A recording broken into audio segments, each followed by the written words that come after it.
I've often felt, and this is quite a radical thing to say, but I've often felt that the most tedious thing I could know about another person is what they believe. Yeah. Usually what they believe is a way of creating ground which gives them a sense of protection and insulation. Yeah. I'm really interested in the beautiful questions that another person is asking of their world and of another person. I'm really interested in the way they shape their body as a pilgrim body of inquiry and movement through landscapes and people. Yeah. I'm really interested in their ability for friendship and hospitality. Yeah. How hospitable are you to another human being? If that stranger was standing on the other side of that door, being threatened by the world, would you open that door? Would you risk yourself and put your hands on the shoulders of those two people and pull them through to safety? Yeah. I'm really interested whether you will open your kitchen door to those who you don't quite recognize in this life. Yeah. I'm really interested whether you're willing to be shocked by who you find inside yourself. This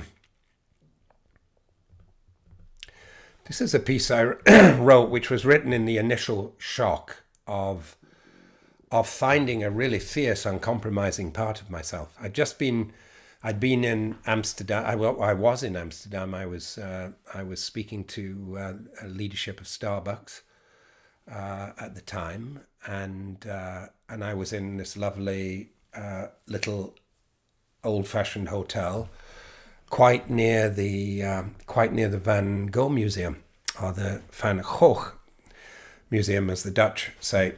However we English or Americans or Irish or French pronounce his name, it's all wrong. The Dutch pronounce it in a completely different way, which is why he just wrote on his paintings, Vincent. Please don't try and pronounce my last name because you've all got it wrong. So Vincent, yeah.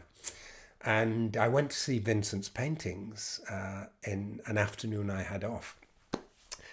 And there in the museum, which is a really strange building, doesn't really fit with the paintings, but the one part of the building that fit with his paintings was this ramp with all of his self-portraits along the ramp. And as I was ascending that ramp, looking at each self-portrait, I was saying, you know, here's a pilgrim soul who had his fair share of humiliation in life.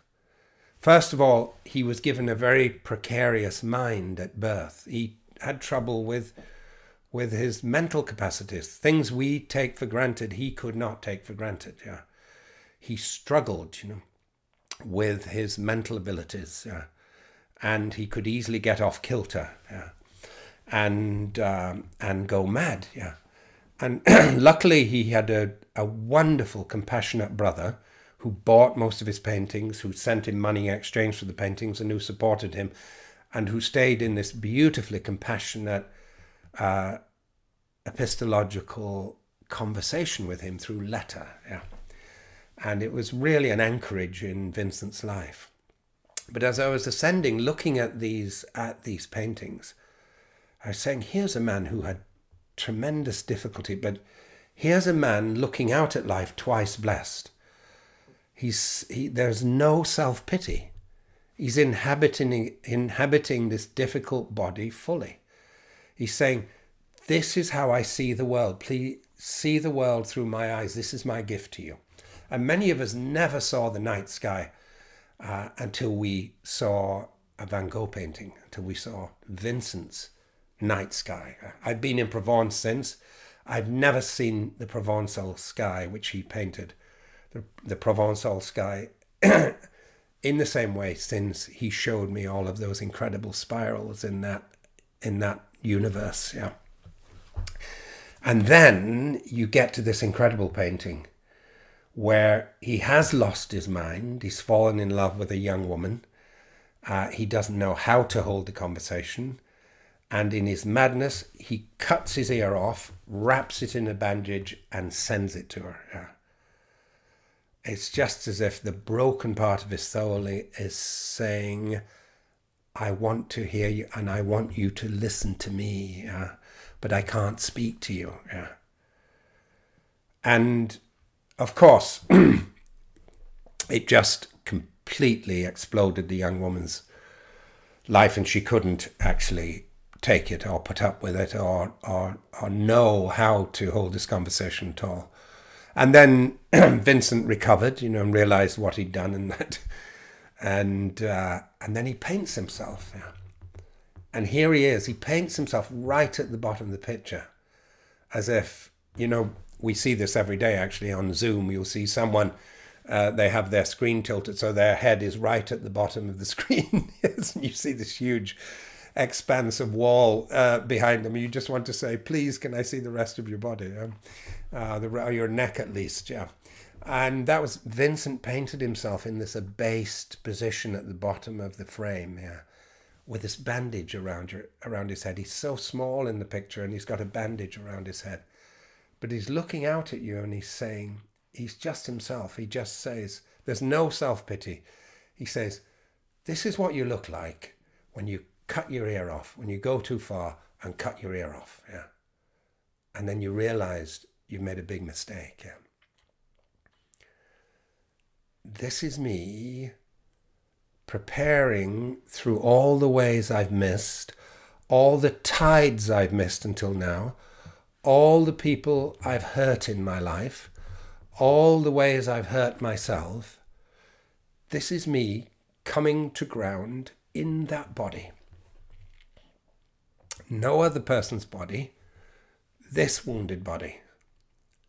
This body that can't say exactly what it wants to say. This body that can't love in the way it wants to love. This body that wants to listen and can't quite hear. Yeah.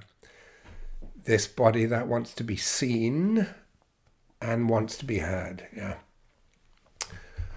So I took my chastened pilgrim soul back to my hotel. Yeah.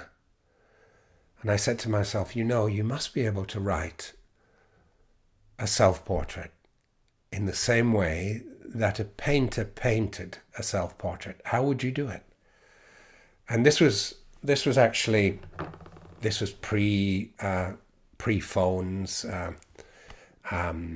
pre-smartphones, or so. The hotel still had beautiful stationery which you would write letters on in envelopes. And I got the stationery out and I wrote at the top of the page self-portrait. And I said, well, there's a good start. That's my foot in the door. And then I thought, well, I'll probably start with the bridge of my nose or my eyebrows or my whatever, the outline of myself, or maybe what's the bandage around my head, my own invisible bandage around my head. And this really powerful line came out. It doesn't interest me if there is one God or many gods. Yeah. It doesn't interest me if there is one God or many gods. Yeah. I'd sunk so deeply below the surface conversation, I got to this very fierce, subversive part of myself. I mean, for thousands of years, human beings have been killed for saying, I don't care if there's one God or many gods. Yeah. There are still places in the world where you can be imprisoned for saying, I don't care if there's one God or many gods. Yeah. Philosophers have been at each other. Countries have been in civil war over these questions of theology. And I was getting to the radical part of me that didn't care about that question. So suddenly I was in this open space in this heart of mine. And I realized that question of whether there was one God or many gods, which is supposedly a sacred question, I'd been fired into my body in a very unsacred way. It was other people's questions that were living in my body. I realized that for some people, I'm sure they'd find a physical home for themselves for that question. For me, it was not my question. It was not my pilgrim way. My preparation for going on the new pilgrim way that Vincent opened up for me was to get into the space where beneath the empty room beneath the breath, where everything comes back to be repaired. Yeah, the empty room beneath the breath, where everything comes back to be repaired, where I could actually ask what my own question was. It's a really radical thing to say, what questions am I carrying in my own body? Are they actually my own? Or are they questions that were fired into my body by my parents? Yeah. Did they elicit my questions from me, or did they actually impose their questions upon me as their parents imposed their questions upon them? Yeah. Did my educational system inquire as to what my question was, or did they fire that arrow into my body where it lies to this day like a wound? Yeah. Did my society ask me to ask my own pilgrim question? A question is a gravitational path that's leading you to the horizon, both outward and inward. Yeah. Or were you ever given time, unbullied or uncoerced, where you were allowed to ask yourself what your own damn beautiful question was? Yeah. Irrespective of others. Yeah. Perhaps the best education of all. Yeah. So this is the piece I wrote. It's called Self-Portrait. Self-Portrait. Doesn't interest me if there is one God or many gods. I want you to know if you belong or feel abandoned. If you can know despair or see it in others. If you are prepared to live in the world with its harsh need to change you. If you can look back with fierce eyes saying, this is where I stand.